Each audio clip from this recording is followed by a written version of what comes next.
Hey everybody, got my faithful hustling dog right there sleeping as usual, and got a word for you. Something that came to me, I read, a friend of mine posted it. Procrastination is the arrogant assumption that God will give you a chance again at something that He has put in front of you. What does that translate to? Ask her out. Go to the flea market. Take the bike ride. Hike the Appalachian Trail. Jump out of the airplane. Whatever that might be. Start that side hustle. Go in. Ask for the raise. Ask yourself, what can that person do that I can't, that's succeeding and I'm not? We all sit back, we have things that we want to do, we're looking at them, but we're not pulling the trigger. Why is that? I know I talk a lot about coaching, mentoring. The thing that it does for me is it holds me accountable. See, there is nobody that says, Robert, get up at 3:30 in the morning. There is nobody that says, Robert, you need to return phone calls quicker. There is nobody that says, Robert, you need to write in your journal. Robert, you need to do this. Robert, you need to do that. Robert, there's no. However, when I do have a coach that also keeps me accountable, that holds my feet to the fire. The other thing about it is that when you really look at it in the sense that not only do we live in the greatest country on earth, but we also have opportunities like you've never seen before. You know, I work with a roofing company. I hear it all the time. Oh, those Mexicans are stealing our jobs. No, they're not. You're too lazy to get off your ass and go to work. And then you think that you're worth $20 an hour, and you're not, to start with. The thing about it is those people come to this country and they don't procrastinate. They look at this like it's the land of opportunity. And guess what? They do something. I got a story for you about one of them. Now, he's made his way up. He's got a number of crews underneath him and everything. He still has a little bit of broken English.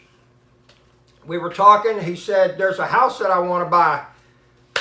They said, okay, it's $150,000. He said, okay. The next day, he showed up with 2 duffel bags full of cash. He was going to buy that house for $150,000 cash. We said, you can't do that.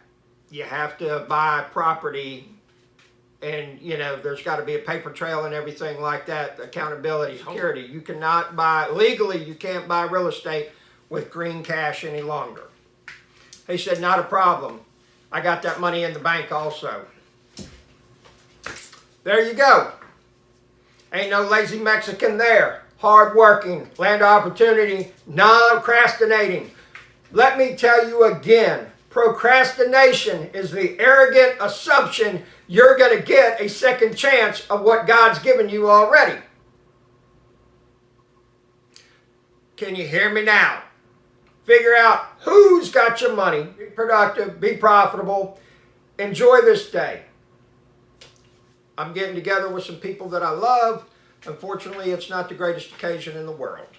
A friend of mine that got out of a bad marriage, was finding her way in life and soaking it up and not procrastinating. Go-getter, she was,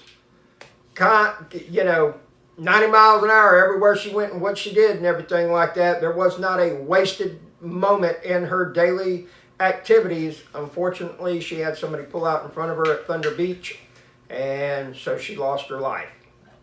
And we're going to go safe. And that's the biggest thing that I take away with her is that she did not procrastinate. Thing about it is, folks, is you got one shot at this. It is not a dress rehearsal. Do the best you can with what you got, and then push, and push some more.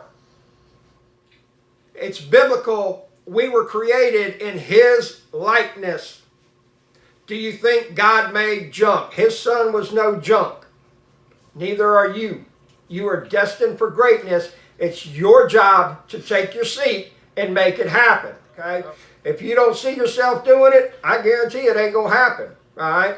Now, if you think that you're going to be a millionaire and your actions don't align with that, you really don't.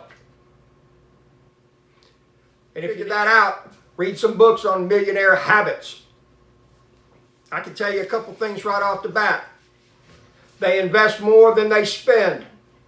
Most of them drive cars that are 5 to 8 years old. They don't buy new vehicles. Those are just three right off the top of my head that I understand. One of the most successful people I know, he's got like a 2000 Ford Expedition with the 7.3 Power Stroke. He told me, and he's even talked about buying a G-Wagon. But he told me, he said, man, he said, once that motor goes in that Expedition, boom, I'm getting a new one put in it. I love that vehicle. You would not believe how much money you spend on finance charges throughout your lifetime and paying interest. I know it sucks, the thought about driving a 15 or 20-year-old car right now.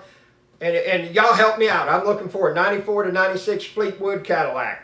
Last of the big bodies, rear-wheel drive, 350 LS motor. I want it with sunroof. I want it pimped out, loaded. Prefer not a vinyl top because I'm going to have it totally murdered out.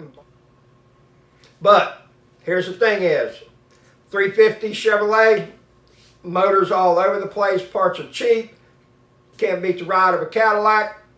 Pay, you know, $3,000, $4,000, $5,000, $6,000 for it. Boom, it's done. You're not making payments on it or anything like that. You got a great car that travels nice, and it's done. So there you go on this Saturday.